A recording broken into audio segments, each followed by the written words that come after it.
Hello, and thanks for tuning in to Nindie Nation. We are a weekly podcast focused on all things Nintendo eShop, Nindies, Nintendo Indies, and all those games that aren't made by the big AAA developers on the Nintendo Switch and sometimes on the Nintendo 3DS.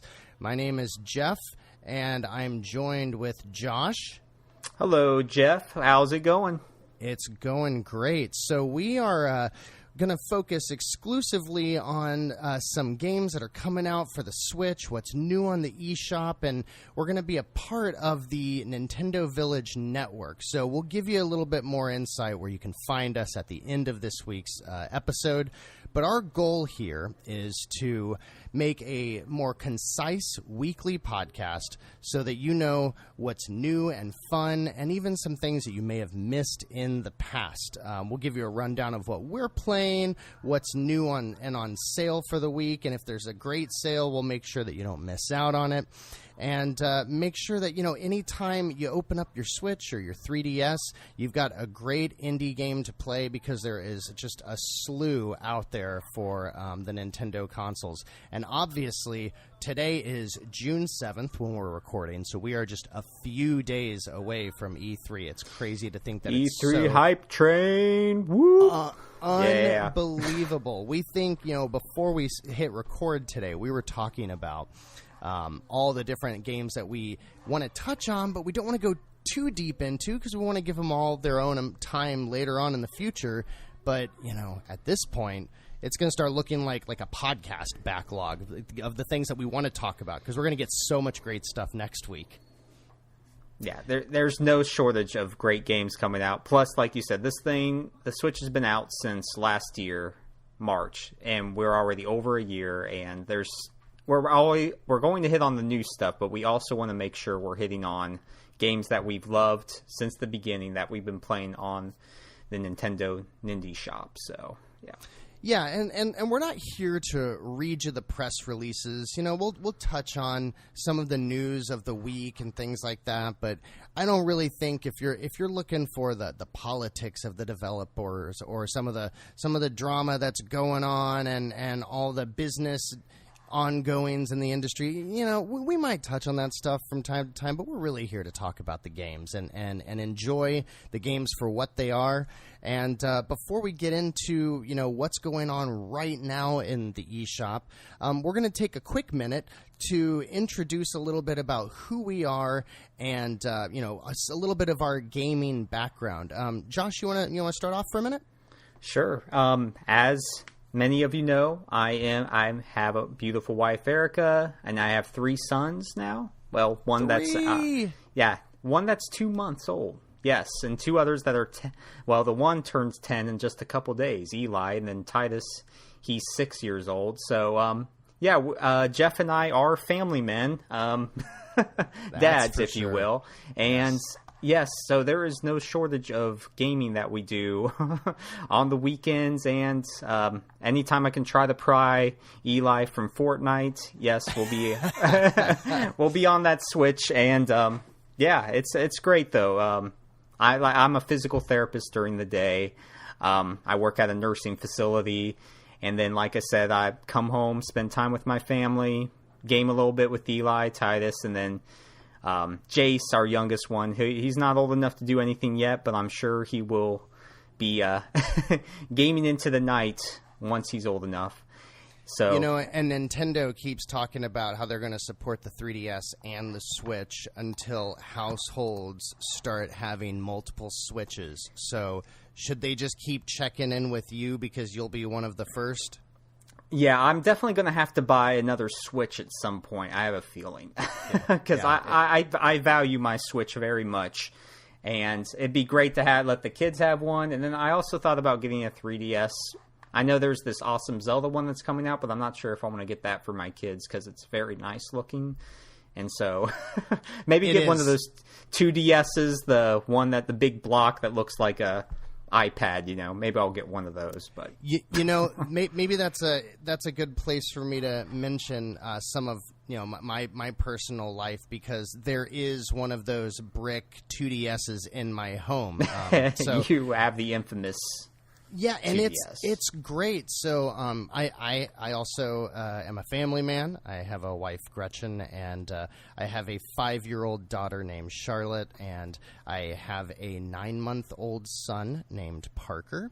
And so, Josh and I were like, we're having kids. What a great time to start an extra project in our free time. Yeah, of course. Like we don't have enough time.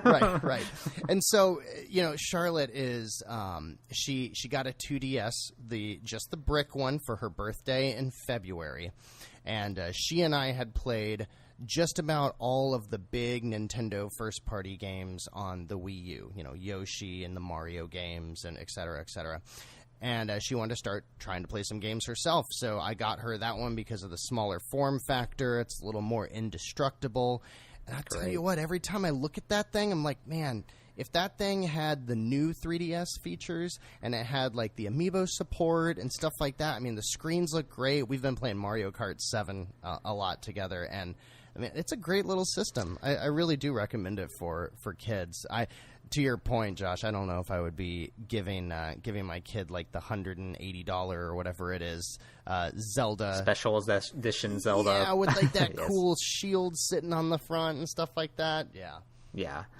But yeah, you're right. Like I said, I think Eli's old enough now that if I got him another Switch, because he loves playing Mario Kart 8, and he's probably further than I am in Legend of Zelda, and he's beaten Super Mario Odyssey too. So wow, that's impressive. Impressive for a 10-year-old. Like, he's way ahead from where I was. He's better, and just this is not Nindie related, but he's way better at me at Fortnite and Overwatch than I ever was. So, yeah, that's very cool. Very cool. Very cool. So, speaking of games, so give me, I don't know, your top few games. What are some of your favorite games so that the listeners know where you're coming from? Okay, yeah, my gaming history goes way back to the Atari 2600, but I'm not going to start there.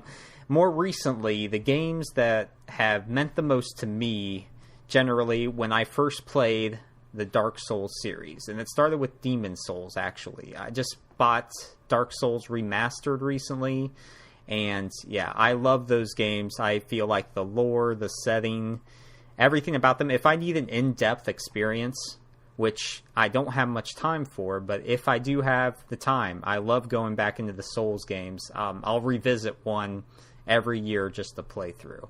So I hear all the time, I hear people in the industry talk about it's a Souls-like. What does that mean to you? That means, what I take from that is that there's just something special about a Souls-like that it's hard to quantify, but it's like permadeath, but it's not. So you lose the experience, but then you're able to get to a certain point where you can earn that back. And there's light RPG elements in a Souls-like so that you can level up stats, but like I said, if you lose experience at one point and then you die again, it's gone. And many games, many indie titles in particular, take this philosophy and change it up a little bit. Salt and Sanctuary, that's one of the most popular Souls-likes that I love dearly, and yeah, it harps way back to what Dark Souls is doing. But yeah, like I said, it's just such it's like one of those phenomenons that just comes along and just takes the gaming by storm. Ever since Demon Souls came out. Well, yeah, and to that point, everything's getting battle royale as soon as E3 hits next week. That never picked up. Yeah, like I said, Dark Souls battle royale or whatever. Lose your souls; they're gone forever. Yep. So what else? What else in your gaming royalty? Well, BioShock. As far as first-person shooters go, that's probably where my love goes the most. I love deep storytelling-driven experiences like BioShock and the newest one like Prey. But yeah, BioShock Infinite, those are probably my top 10 games of all time. I'm mainly a PlayStation gamer, if you couldn't tell, but as many people know.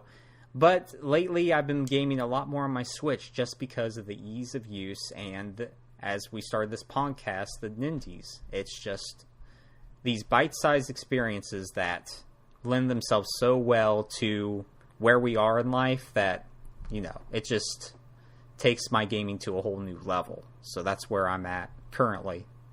Yep, absolutely. Good. You know, it's funny. You say you're a PlayStation gamer, and you've kind of started embracing the Nindies more with the Switch. And when I was also filling out, hey, here's a couple of my favorite games. Here's my top 3, 4, whatever. The first thing you said is, oh, a Nintendo fan, and so for reference. I told Josh that in order, my top 4 games, or 3 if 2 of them are battling for third place. Since 1996, my favorite game was Chrono Trigger. Always has been. I play that game annually. I typically play it on the DS. I have a DSi XL that I usually play. I usually play it around like September or so, right before the big fall deluge of games come out. And so I play Chrono Trigger every year. Oh, Jeff, you might cancel this podcast, man. I've never played. Well, I played the first part of the Chrono Trigger. Okay, but I never Here's finished what's awesome about Chrono Trigger. It is a full-blown, the best there is type of JRPG. It's made by, obviously it's made by the Dream Team. You've got people from Final Fantasy, Dragon Quest. I almost said Warrior, but Dragon Quest, Dragon Ball Z. You've got some of the best minds from that time and today involved in making it, and it's this massive, epic, spanning RPG. But the thing that a lot of people don't realize about it is it's like 12 to 15 hours long to 100%. Wow. It's I did not short. know that. And the reason people don't talk about it is because, in my opinion, there's not a game ever created since that has better pacing. You accomplish so much in the game. You will finish the game at level 78 or whatever, and you'll have so many skills, but it's just every single time you sit down, you accomplish so much in the game that it feels a lot longer. But it really is like, 12, 15, maybe 20 hours, but it has all of the content of Final Fantasy VI, in my opinion. Yeah. And a lot of times they talk about the multiple endings, too, which I'm sure bumps up the value. Oh, but, yeah. Yeah. Oh, yeah. I mean, and some of them are silly. Some of them are, drastic departures from the rest of the game. So Chrono Trigger was my number one until Zelda came around, Breath of the Wild last year. Yeah. And for reference, this is not coming from a Nintendo fanboy. I have never enjoyed a 3D Zelda game. So, go ahead, raise your pitchforks. I think 3D Zelda games, I just don't get them. And I'm not going to talk bad about them. I respect them. I love the music from every single one, and I buy every single one in every single re-release, and I get bored to tears about 3 hours in. Every single time. I barely ever make it. I usually make it through the first dungeon, and then I get bored on my way to the second dungeon. Well, Link's Awakening is still the best Zelda game ever created. It's funny.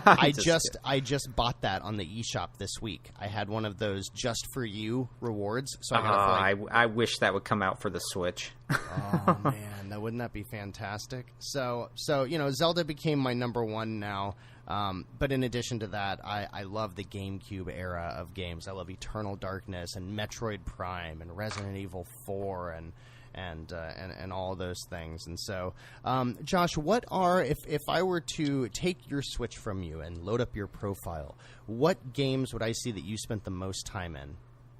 For me, Zelda is probably the greatest. It's nowhere near the epic hours you put into it, but my love is spread out. I have over 100 games on this thing, and Darkest Dungeon, that's another one that's up there. I'd say close to 40 hours playing that because I love that game, and we'll get into that a little bit more. Binding of Isaac, that's a roguelike that you can just play forever, and you could play it for the rest of your life and be set for life, Just one of those games you could play only. And Super Mario Odyssey, that's up there. Like I said, there's just a whole bunch that are just like 5, 6, 7 hours. Just enough to beat mainly, but or dabble into. But Yeah, I just love playing games. That's where I have like the Mighty Gunvolt Burst and Blaster Master Zero, and so good. There's like a dozen of those games that are Nindies that I've played, and yet if you look at the Switch, it's just like played 4 or 5 hours or more, and it's like, really? Because I mean, like I played it for like a solid week or whatever, and I bought it, and then for you $10. beat it. Yeah, you beat exactly. it in that time. Yeah, and actually, both of those games I played a second time. Mighty Gunvolt Burst I played 3 times because they keep releasing free downloadable just random content. new characters. Yeah, it's amazing. It is. So as you mentioned, if you were to pick up my Switch, and I kind of alluded to the fact that I'm a fan of Breath of the Wild, I've put 260 hours or so into it, and if you're asking, I have 893 or 94 Korok seeds, and so I'm at the point now where at some point I'm going to have to sit down and one by one go through a map and check them off. And you are pulling some Doctor Strange stuff there, I think. Yeah, no kidding. Time portals all everywhere. Right. Indie related, the indies that I've played the most on the Switch, Shantae, Half Genie Hero, I've put 25 hours into that. My daughter and I played through that game. With Shantae, my 5-year-old daughter, she was 4 at the time. It was last summer. We were playing through it. And, she and I, we would play for 30, 45 minutes, 3 nights a week or 2 or 3 nights a week or something like that. And, and then she has to go to bed because, she's a kid. We're big kids. We get to stay up late. And, but I still wanted to play it. So I just started a second save file. And so she and I would play through the level, and I would be making mental notes of like, oh, okay, I got to go check out that little nook up there, and I know I can turn into the bat and go this way. And then when she went to bed, I would load up my save file. That way, we were still able to experience the cutscenes together and stuff like that. And so it was a great experience. And so I've played it like 2.5 times through. And then other than that, like, that's awesome. Graceful Explosion Machine and SteamWorld Heist, those are like my 20-ish hour games that are kind of evergreen on the Switch, and I'm always going back and revisiting them.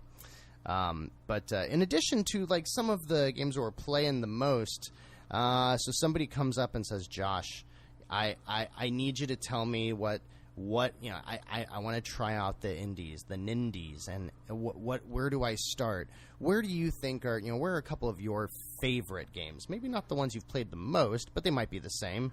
But where would you start? Okay, well, I'm going to go to a dark place. I don't know what it is about Dark Souls, dark places, evil, cesspool-like areas in games, but I'm just infatuated with those types of areas. But I'm going to go to the Darkest Dungeon, which is on the Switch, and it's pretty much on every system. So if you're listening to this and for some reason you don't have a Switch, you can play it on PS4, PS Vita, PC, anywhere. Yeah, pretty much. Toaster strudels, yeah. Darkest Dungeon is just like old fine wine that just keeps getting better and better the more you delve deeper into it. It's just so addictive. It has that addictive quality that's hard to replicate in any game, where so you have this team and you're like you're not an actual character, but you have a team of dwellers that go into this dungeon, and what you're trying to do is gather resources, accomplish missions so that you can get your crew build up well enough to go into the Darkest Dungeon, and that's where you'll face the most horrid, most evil types of beings that you can imagine. It's dark and grueling, but it's just so good and so addictive. Like, combat. Is there like a never ending, because you say you always go back to it, you play it often, like, is there some kind of like never ending or evergreen mode of the game, or is there going to be a day where you have completed everything in the game? Yes, so I have not gotten to that point where it's completed. I've been able to go into the Darkest Dungeon a few times, but I've been met and defeated mainly pretty badly, because it's a very difficult game, but it's also rewarding. Like, you lose party members, but as you upgrade your little village where you recruit more, you can have it so they're already leveled up. Like as you get resources and stuff, you upgrade different buildings. And as you accomplish missions, some of the people will just die, but then others that come back may have diseases or famine effects that you have to have them heal, like drink out of the bar or go to a brothel, and those to are heal great up. ways to heal. I know, right? Nothing like a good old cold one, and hookers. But yeah, it's just so clever. There's so many gameplay for the strategy. If you're a strategic sort of RPG person, it's like the perfect game. Yeah, it's one of my favorites ever created. So, wow, Very it's cool. High praise. Another one is Celeste, which that's the newer game that just came out, and it's in a lot of people's game of the year already. It's multiple sites have given it a perfect score, and this is because not only does it tell a compelling story, which you wouldn't think it would, but the gameplay is probably the most perfect gameplay I've ever experienced in a 2D platformer. It's just so precise, and I want to get your gamepad, the Super Nintendo one, just to play this, because I'm sure it'll be even better. But I've never played a game. Yeah, Mario's probably the closest. Magical about Celeste, and the way that everything it sets out to do, it does at a level that is either hasn't been done or is sitting in very rare company. I mean, there are moments. I remember I was playing about there's a portion of the game where you are going up at a very, very fast pace. Yeah. And I was playing that portion. I want to say it's like, maybe like 60, 75% of the way through the game. And I was playing that at midnight on a red-eye flight. I had my Switch in my hands on the airplane, middle of the night, my headphones on. And, I realized after, playing this game for 45 minutes or whatever, that my knuckles were white and my eyes were just glued to the screen and my heart was pounding. And I was like, oh man, am I breathing really hard while I'm playing this? Do I look weird? And okay, well, everybody's asleep. But one of those times where Celeste hit me hard when I was sitting on that flight that one time. I'm never gonna forget that session of that game. And it's never frustrating either. No. You die. My death count's well over 1,000. Mm-hmm. Oh yeah, for sure. And it's never frustrating because it's just die. You get right back into it, and you know what you need to do, and maybe you just have a hard time pulling it off. But the tools are always there. And that's what makes any good platformer, and this game absolutely 100% nails it in every regard. I think anybody that gets a Switch should get Celeste. I can't think of a person that I would not recommend that game to. Yeah. It's probably, and the reason this podcast is going is because of that game. As far as Nindies go, Celeste is at the top pinnacle probably for both of us. Mm-hmm. So very highly recommended by Nindie Nation. Yes, go out and get it. Our faces are smacked of approval on this.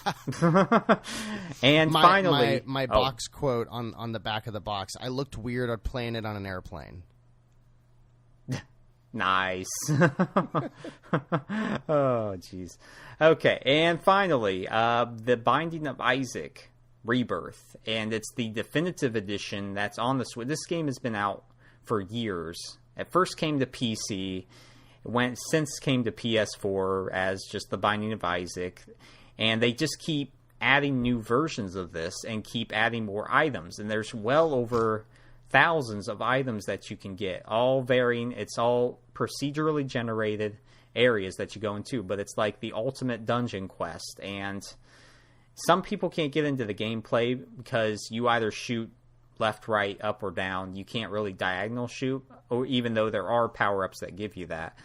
But it's another one of those games, just addictive quality of one more time, just going back in. And there's in games, but each time you can go further. You can go to hell itself, and yeah, it's So do you? it gets pretty deep. So you lose everything when you die. Now, so I've seen videos of Binding of Isaac, and I've heard great things, but I've never played it. So I understand it plays like a twin stick shooter, right? But it's got like some exploration elements to it. But does it have? I'm thinking about Rogue Legacy. Does it have like, if you get really far, you have a great run, your character can then be permanently just a little bit better, or does it always start you from square one? It's more your skill, because like I said, there's thousands of items, and some you want to collect and others you don't. So if you see an item for the first time and you get it and something that doesn't help you, then you know not to get that item again. So as you play, it's sort of you learn the mechanics of the game and which items get you the furthest and what you like to use. There's passive abilities. There's ones that change up your shot that give you passive effect. There's tons of like hidden secrets in this game that my mind can't comprehend, as far as like tarot cards. And I mean, it goes to some pretty dark places, because it's about a child that's being, pounded into the ground by their abusive mother, who's on this holy conquest to sacrifice her son. I mean, it gets pretty. Okay, yeah, so there's some heavy stuff there. There is definitely some heavy stuff, and the creator of the game, I guess, suffered through some of this, so that you can see that impounded on the game itself. But yeah, it's another one of those special games that I can just go back to occasionally and just love to play it again.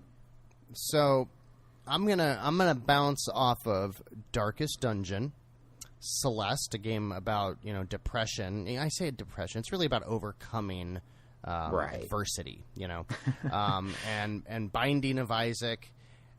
I'm gonna throw out Cat Quest. Meow. Yeah, all this dark, and then Cat Quest is the developer is Gentle Bros, I think, and two guys. I looked them up on Twitter once, and it's like, one of these indie devs where if you say, hey, I love your game, one of the two guys that's responsible for the primary development of the game is going to respond to you and say thank you. And another great thing about the indie scene. It is just so cool to be able to tell. And, at the same time, I told Davide Soliani that I loved Mario plus Rabbids, and he said thank you. So it's, it's not exclusive to indies, but, this game is a silly, quirky, simple, top-down exploration. It's almost like an arcade version of a 2D Zelda, like somewhere between that and like a Diablo game. So you are a cat, obviously, in a world filled with cat puns, very self-aware cat puns. You start it's fairly RPG trope heavy, and you just run around a big open world map and try to go inside little 2 or 3 room caves or dungeons and clear them out. And then when you come out, now you're at level 3. And now you can take on the guys that are level 4 or 5. And so it's really a balance of upgrading your weapons, upgrading your armor, and mastering a dodge roll mechanic. And it is just so fun and silly. And I had this game on my wish list for a month, and I was in between games. I want to say it was like right after Mario plus Rabbids, right before Fire Emblem Warriors and Mario Odyssey, and I was like, I can't buy a $60 game. Mario Odyssey's coming out next week, and so I gave it a shot. It was $10 at the time, and I have gone back and played that game to completion like 4 or 5 times now. It's just fun. It's a great, so charming. Yeah. Yes, it is so charming. I can't wait to see what that team does next. I do believe Cat Quest was originally a mobile game, which I know a lot of us as console or handheld gamers might, turn our nose up to that, but don't. If you're looking for a good diversion, something that you'll have fun with for a week, give it a shot. in addition to that, I also mentioned Shantae earlier on. Shantae is a Saturday morning cartoon in video game form. It's joyful, it's dark at times, it's fun. It's a Metroidvania at heart, and it's got some fantastic action. And WayForward, the developers, you've seen them make Shantae games since the Game Boy Color. And each one gets a little bit cooler, a little bit more fun. They flesh out the characters a little bit more. And Half Genie Hero is the one where they finally got the budget they needed to make the game they want. And it delivers. It is about an 8-hour game to 100% it. And since launch, they have released 3 or 4 new modes for free that let you play as Shantae. They've released a mode that lets you play as all 4 of her little friends. Like, you've got a zombie who attacks by throwing her body parts at people, and it's, animated and silly and funny. And then they've got a hard mode where you get to play as the bad guy or girl, Risky. And there's, they've just poured so much into this game. Another fantastic game, and it goes on sale a lot. A lot of times you can find this game for $10 or $15, and especially at that price, I recommend it. And finally, when we were planning this podcast, Josh and I were talking about what are a couple of those games that we have to tell everybody. Okay, you got a Switch, you're looking for another game, you want to try out some of these Nindies you're hearing about. Well, I think we both first turned to Celeste. Hey, you got to try Celeste. This is heavy, it's important, it's meaningful, and it's a near flawless game. And then I'm pretty sure we both said, and Shovel Knight, right? Bingo. I mean, Shovel Knight is every awesome original Nintendo game in one, with a fantastic soundtrack. And oddly enough, the developers Yacht Club Games were a group of best friends who worked at WayForward making games for the same developer that made Shantae. And they were pitching Shovel Knight or a game like it and kept getting shot down. And so they all left their jobs. And this is the classic story, like 4 or 5 guys living in an apartment, eating bologna sandwiches, barely making ends meet. They finally push the game out at a PAX, and everybody's like, whoa, this is what indie games can be.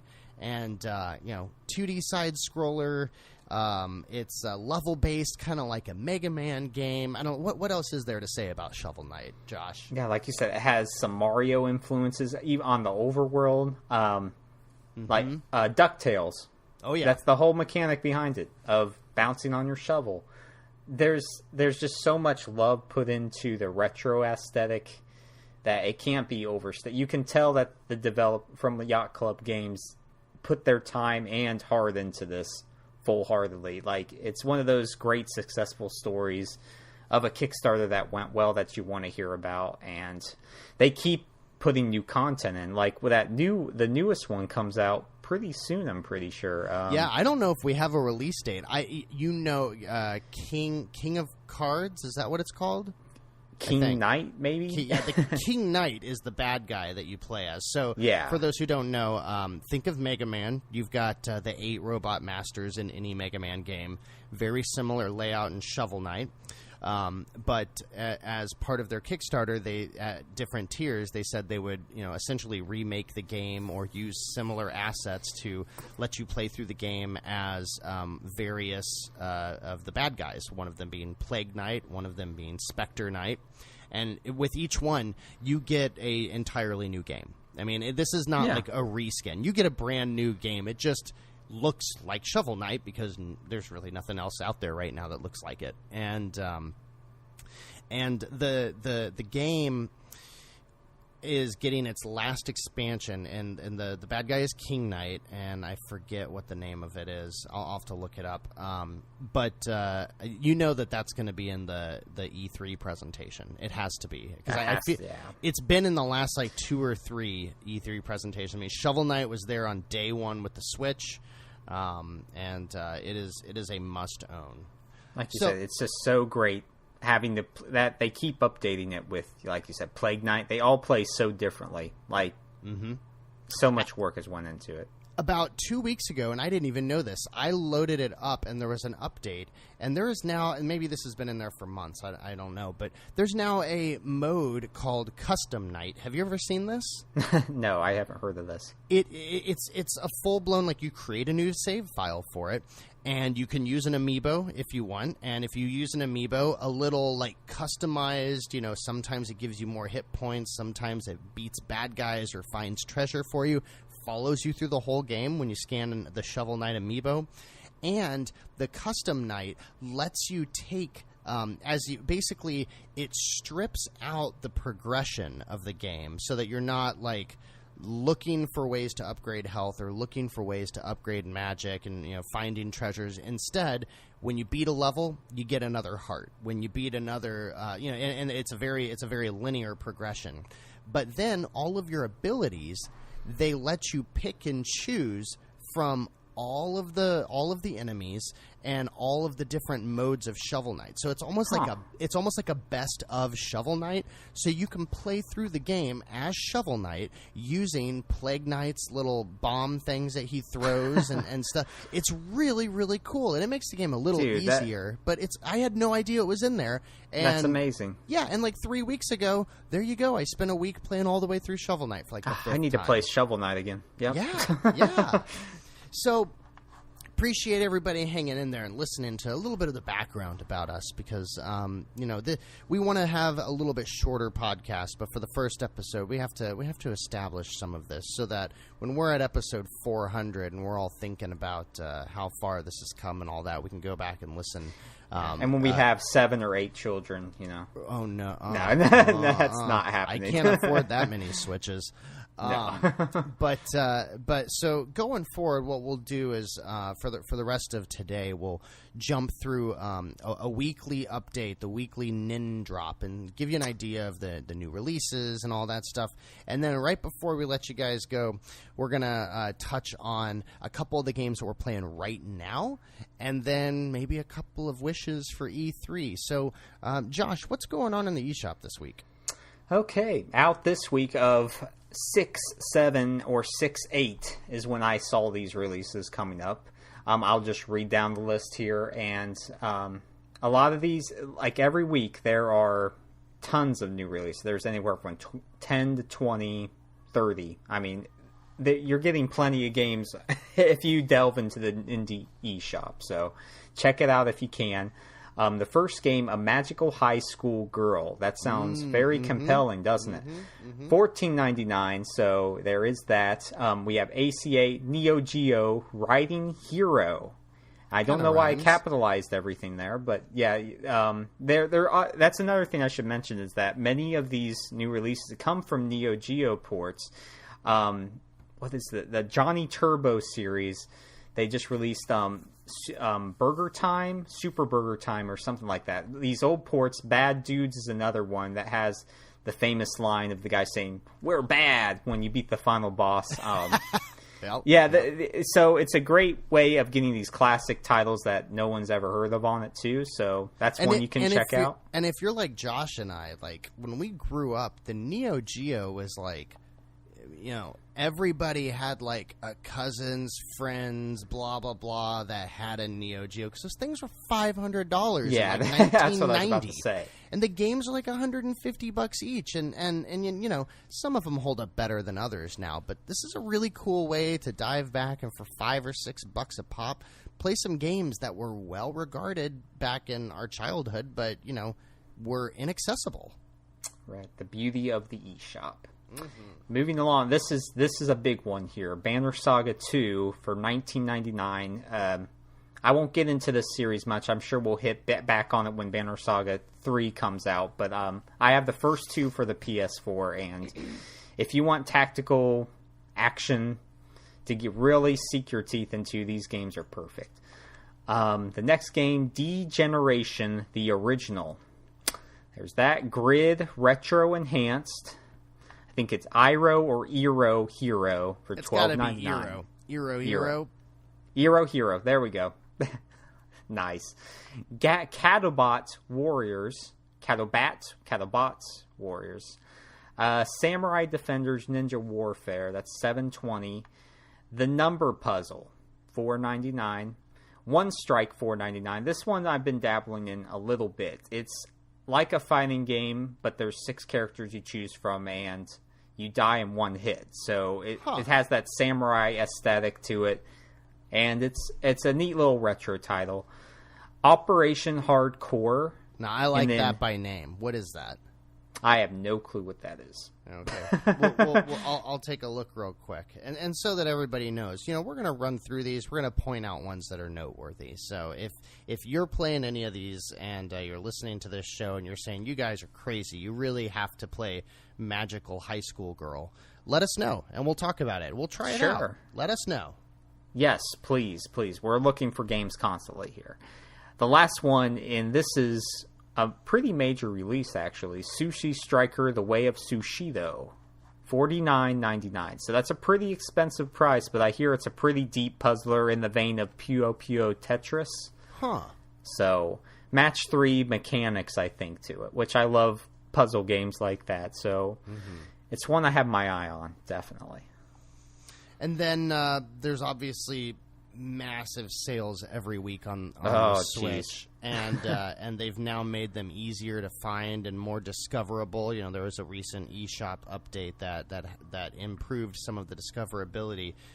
What's out there on sale this week? Okay, there are over 100 games, so if you own your Switch, you need to do some of this homework on your own, because there are so many good deals. You might find something that is worth buying for, but this first one here is such a great discount that I had to include it. Timberman Versus, it goes from $1.99 to $1.79, so you get to save a whole 20 cents right there. I mean, what's better than that? Come on. I'm going to hit on Goetia. I think that's how you say it, Goetia. I played this game, so it's like a point-and-click adventure, but you're a specter, and you examine an old house that's been long decrepit, and it has some. It's pretty interesting. You're going back through your when you used to live there and what your family did. It uncovers this whole new story. That's $3 off from $9.99. Saturday Morning RPG. Yeah, it was $9.99. Now it's $8.99, which isn't a big deal. But this one is it's a very interesting RPG. I wouldn't say I cared for it that much, but if you really like things from the 80s or have the nostalgia for that, there's like things from Back to the Future and the He-Man series and all this. It throws all this sci-fi stuff. Just a bunch of nostalgic like things at you, and you play as one character. The mechanics are very simple, and you have like your trapper keeper like you would have in the 80s. That's and awesome. You get stickers that's how you update your hero, and he gains new powers from that. And I mean, they're all based off like you get this unicorn power that you shoot rainbows at people, or it's really silly, and it's broken down into five there's 5 segments to it, so it's sold all in one, but sort of like what watching a Saturday morning cartoon or something like that, broken into episodes. So it's an interesting one. I also hit on The Way Remastered. It went from $14.99 to $10.49. This is a pretty neat adventure title. From what I played, it had the combat mechanics weren't very good, but it had a deep sci-fi element to it that was pretty neat. Let's see here. I want Fear Effect Sedna. We probably all know, if you back in the PlayStation days, Fear Effect. But this game wasn't very good, but it's $19.99 down to $13.39. I didn't play it, but someone else I know did play it, and they didn't like it at all. So I'll take their word for it. Steam. There's a huge Steam World Dig sale going on. So you got the original Steam World Dig. You get from $9.99 to $7.49. It's a great action title where you just dig into the ground and you mine resources and you go back up above ground and upgrade your guy. It has that that whole progression system is very fantastic. I love what Image and Form do with their games. Yes. SteamWorld Heist, $19.99 to $14.99. It's a whole different take on the SteamWorld universe, and it's more tactical. It's not like you're digging, but it has the combat where, what is it? Where you take turns, going back and forth between the enemies and your party. It's great. And you know, if you had to pick one more, you know, you got Celeste, you've got Shovel Knight. If you had to pick one more game that every Switch owner should play, my pick for that would be SteamWorld Dig 2. And I never had played the franchise before, and I played it over. I think I got it on New Year's Day, and that's what I spent my New Year's Day doing, was playing SteamWorld Dig 2, and I loved it. But I didn't play the first one, so I mean, is this like a, hey, if you want more of the same, go back, or were there enough enhancements in the second that it might be hard to go back to the first? I think the game stands out on its own enough. Okay. It's very similar. Like the progression mechanics you get in SteamWorld Dig 2 are better. Like you can traverse more ground and with the jetpack and all that stuff. You don't really get that in SteamWorld Dig, but okay. As far as its own type of game, it delves into the lore. You'll understand some of the characters more if you play the original, and it's pretty much just as fun. So it's totally worth checking out. Great. It's not that expensive, so. Let's see, the Coma Recut, this has a pretty big discount, $19.99 to $6.79, and this is a horror-based game set in a school that sort of resembles Persona in a way, but there's evil spirits and stuff. Haven't played much of it, but for horror fans should like it. Brawlout is from $19.99 down to $13.99, and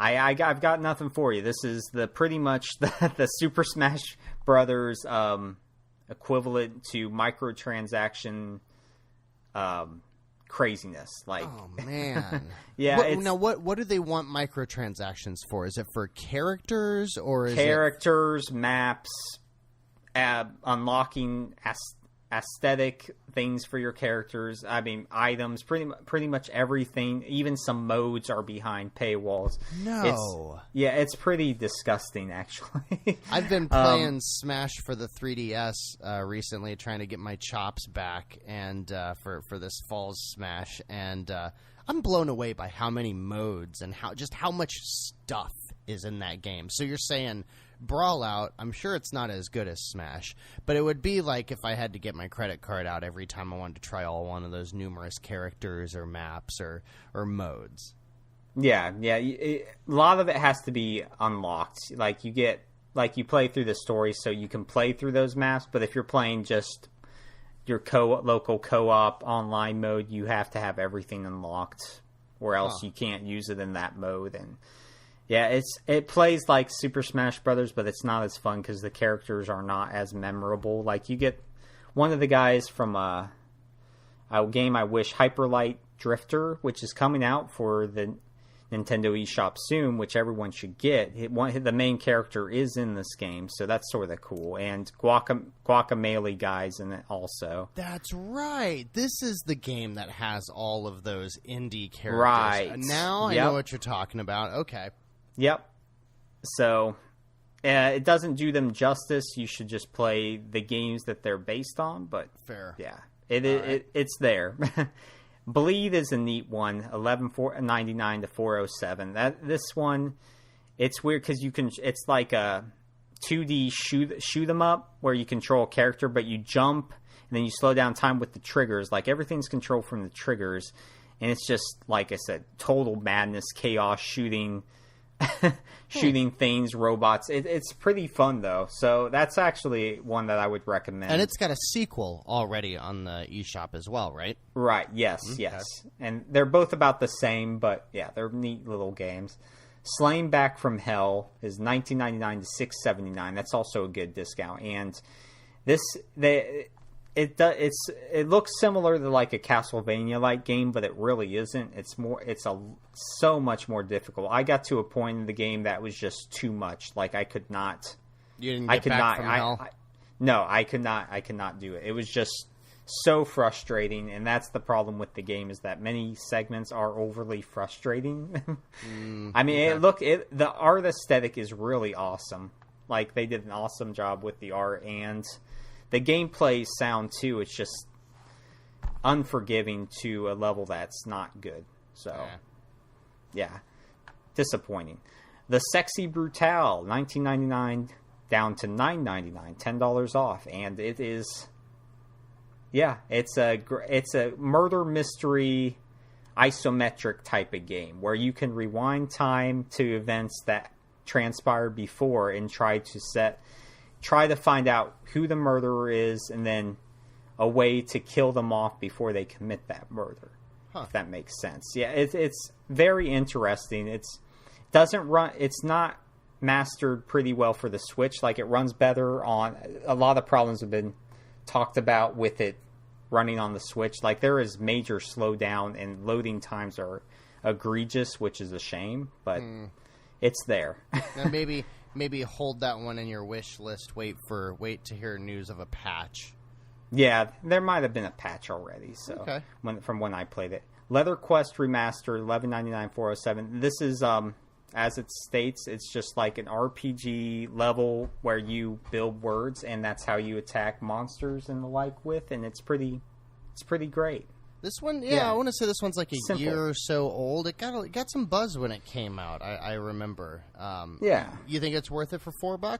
Sure. Yeah, I have it for the PS Vita, okay. Not the Switch. But yeah, it's a neat little title. You just spell out words, and that, depending on how complex or long the word is, that's the amount of damage you do to enemies. So kind of like a Scrabble battle system, or sort of. So sort of like that. I can't remember if there's online play. I mean, there might be, but I know a lot of it. I just play the story, and you just go through waves of enemies and see how far you can go. And it's pretty neat. That sounds neat. Yeah, and that's about it. I mean, there's an NBA 2K18 sale, but that's not really Nindie related. Sure. Okay, well, we'll check back next week to see. I really hope that we get a nice big E3 week sale that happens. You know, there's probably good. Yeah, I mean, we're probably gonna for those who aren't aware, the Nintendo Direct for E3 is going to be on It's on Tuesday, June 10th, and it's at noon Eastern, right? I'm sorry, right. It's June 12th. June 12th at noon Eastern, and there has to be some game that it's available now, and as such, there will probably be sales that are coming up to celebrate E3 day for Nintendo as well. So we'll touch on E3 one more time before we let you go this week. But let's chat very quickly about a couple of games that we're playing that we like and we think you might like. On my side, I have been playing Bloodstained Curse of the Moon. It is Castlevania. Yes. Like, it is really, really Castlevania. It is Castlevania 3. Unapologetically. It is Castlevania 3. So you are. I was about to try to explain it as a Metroidvania, but it's really not one of the Metroidvania games because you're not backtracking much. But it's a 2D platformer in the Castlevania style and music and all that, created by Iga, who was the original creator of that franchise.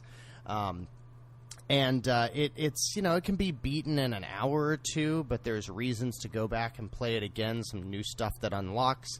You get 4 playable characters that lets you have some of your own decisions on how you want to approach the game. I will also say that it has it's like an easy mode in it where the permadeath isn't permanent, and so if you have played some of the old Castlevanias before, you remember how hard they are. They can be punishing because you'll get to the last boss and you'll lose your last life and you'll have to start over and you lost all your progress. Well, there are some mechanics in place to help out with eliminating some of those barriers for some of the more casual players. I strongly recommend Bloodstained Curse of the Moon if you're looking for a retro fix and want something that's a little challenging, but at the same time, you could be done with it in a weekend. Awesome. And the other one that I've been playing is Yoku's Island Express. This game is a pinball game that is also a role-playing game. And I'm going to give the big revelation that I've had about this game, and I'm curious if you felt the same, Josh. I loved this game. It's charming, it's fun, it's cute, all the same things that I've been saying about Cat Quest. And then I hit a wall with it. And now I don't feel as strongly as I did. When I was playing the first 2 or 3 hours of it, I was like, man, this game's a 9 out of 10. I got to scream this game from the rooftops. And the problem with a pinball game is when you've got to go down all these really specific, narrow paths, you end up sitting with your Switch and just watching the ball go around in circles, trying to get like the perfect flipper hit or whatever you call it. I think I get what you're saying. I think the problem for me, and I shared all your sentiments with this. It's so charming and beautiful, and I love pinball. But for some reason, the further I got into it, the more I realized how some of the shots just seemed off to like where you would hit it at. I don't know. It always seemed to be the same. Like didn't have that depth of a pinball feel. Like what the pinball game. There's a pinball game on the Switch, but Pinball also FX or Zen Pinball. Yeah, Zen Pinball. It does not feel as good as those to me. Mm-hmm. But I guess that's maybe because you actually control the ball with the little dung beetle or whatever. It is. Yeah. And you can certainly control it because you're basically a little dung beetle that's pushing his poop around, or his little pinball around, but it's it's a poop. Yeah. But I hear what you're saying there, Josh, because the game is like if you're playing Zen Pinball or any pinball game, and you're making the ball go around in circles and circles and circles, what you're doing is you're racking up points. And that's the point of the pinball game. You're getting more points. You're maybe accruing more balls to try, and you're extending the game by not losing. But in this game, where there's a story and there's progression, and you've got a goal to get out of the place where you're at. And let's say there's like little mini bosses where it's a pinball table, and you've got to accomplish, clear the 3 ramps and break the 4 balls, and get the little guy that's running around at the top of the screen, and you've done all of it. And then there's this little spot where it's like, go through this circle 4 times in a row, and you did all of the other 5 objectives in 3 minutes. But then you spend another 2 minutes just hitting the ball around an empty table trying to get it to get in that little slot perfectly. And yes, it's like, well, this just lost all of its steam. And I feel like I'm wasting my time. Exactly. So I enjoy the game. I would love to jump back in if they release a patch that say, like, hey, we've heard some player feedback and changed a couple of things. I will say when this game is on sale, I very much recommend it. But right now, it's good. It's fun. Take that caveat, and if you're like, you know what, I'm awesome at pinball, that's not going to frustrate me, then by all means get it, because the music is fantastic. And it sounds and like art design. Yes, the art is beautiful. The music reminds me of like Sound Shapes. Yeah, I can see that. Yeah. What about you, Josh? What are you playing this week? Okay, well, as I've said, Celeste is probably the best platformer you'll probably ever play. M++ is probably the best minimalistic platformer you'll ever play. The beauty is in its simple design. Like you play across there's so many stages, hundreds of stages, and then there's user created content as well. And each stage you play as like this ninja-like stick figure, and you're very small, but the stages have some mine hazards and have rockets that come after you, some enemies. And you just have to try to collect these gold pellets, which you don't have to get. You just have to get to the end of the stage. And each level, there's no side scrolling to it, so it's just one. You just look at one screen there, and you're just trying to find a way to unlock this door to get to it. And like I said, you play for each stage. There's like 4 or 5 levels you have to complete in a row to unlock that stage. The music is the best, probably some of the best music I've ever heard in gaming, period. Like, just really? from like electronic based music, yes. You can change the soundtrack from any point you want. Like, this is one of the few games that I actually wanted to buy the soundtrack, but they don't have a soundtrack for it. You just have to buy the artist on their own. Yeah, it's phenomenal. Yeah, it's like I said, it's fairly new, and I recommend anybody with a passing interest that just loves platforming and playing with friends, because there's some hectic time trial stuff you can do with local co-op that's really neat. So very fun. Is this a different version of the game? Because I know we've seen like N+, and I've seen various, like, I remember this was an Xbox 360. This is like one of the first mainstream indie games from a decade ago, right? I'm thinking of the right thing, aren't I? Yes. And that's a great question because, they keep, it's like the Binding of Isaac sort of deal where they just keep adding on and refining some of the mechanics. They make better stages from what they're used to be. Like, okay. So now it's like this is the ultimate vision of what the creators had for the game. Great. And, it's totally worth playing. Next is West of Loathing, and I'm so glad that this is getting praised universally. It's so silly. It's just stick figures, like something my son would draw in a Western setting. So, and it's neat because there's RPG mechanics, like there's side quests you take part in, but it's all really well presented, and there's like items like you can get so your stick figure does a silly walk, it's just really, it doesn't take itself seriously, which is nice. And you can actually do things so you don't have to fight anybody. Like, there's options you can try to work around, like tie a sleeping guard's hands behind his back, or, it has, the saloon place where there's a guy playing on the piano, and it's just a charming title that. What is the core, like, genre or game? Because I've seen the videos, and I see it, and I'm like, I still don't really know what this game is. It's like turn-based RPG is pretty much, because when you get into battles, they're turn-based. Okay. But I haven't played too much of it, but it's a game that I want to finish, and it's fun. It's really fun and simple. We'll check back in on that one. That sounds cool. I definitely want to hear after you've completed or played a bunch of it to hear if it, because I think it's drawing people in with its aesthetic. The stick figures on white paper and the Western and the silly slapstick comedy. Very interested to see does that charm carry it all the way through, or is it like Yoku where at some point it's got a flaw that kind of holds it back.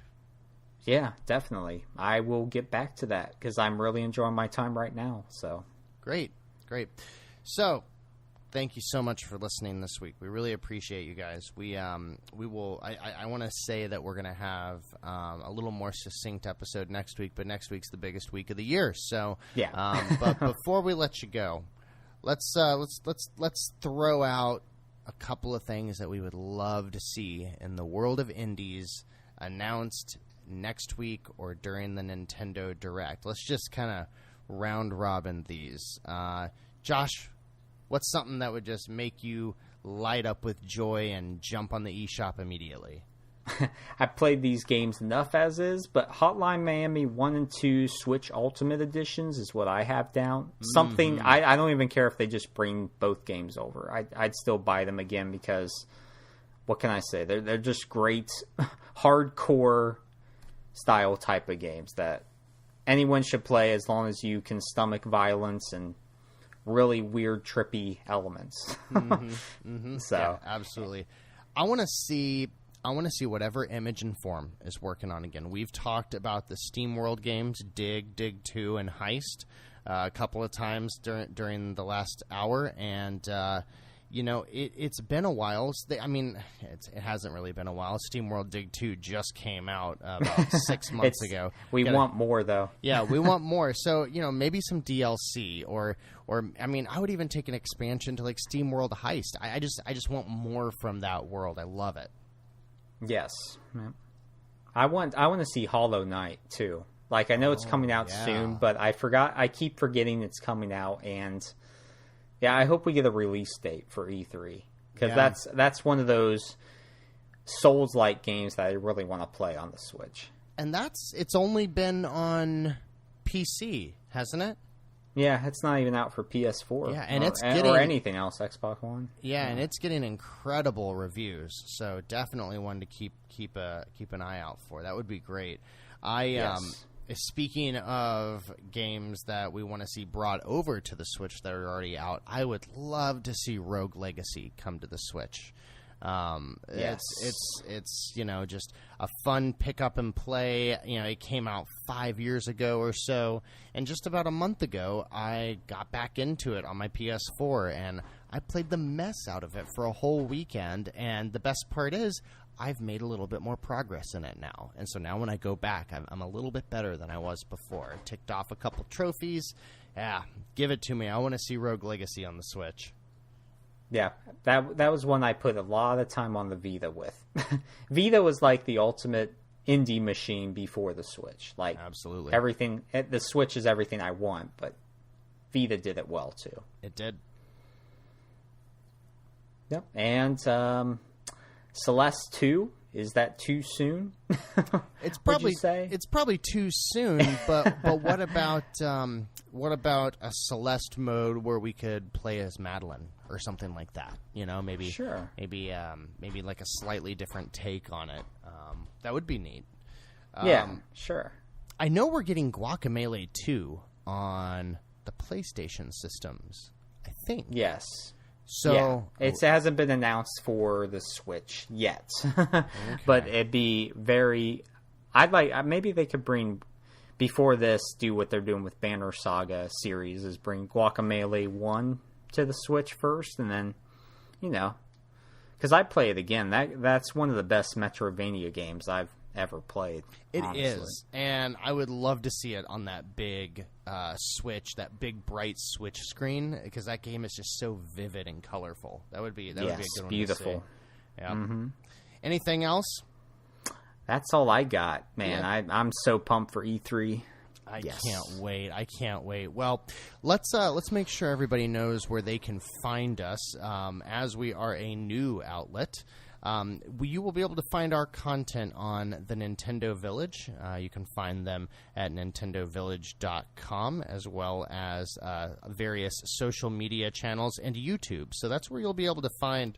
And Josh promises me that he's going to get us up on iTunes and all that kind of stuff as well. So you should be able to find us on podcast services if you have learned about this podcast from somebody else and you're not able to track it down.